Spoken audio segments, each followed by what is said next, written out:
Syahrini akhirnya pulang ke Indonesia.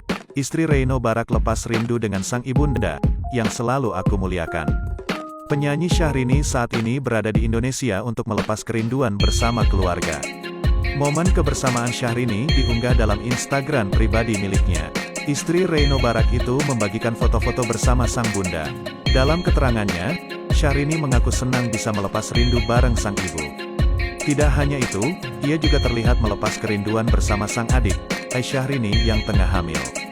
Dalam kesempatan yang berbeda, Syahrini juga bertemu sahabat-sahabatnya yang berada di Indonesia. Momen tersebut dibagikan pelantun lagu Sesuatu Itu di Instagram cerita miliknya. Diketahui, Syahrini usai menikah dengan pengusaha Reino Barak lebih banyak menetap di Jepang. Namun sejak Februari tahun 2022, Syahrini dan Reino tinggal di Singapura dan melaksanakan puasa Ramadan hingga merayakan Idul Fitri di sana. Namun saat ini ia terbang ke Indonesia untuk bertemu keluarga tercintanya di tanah air.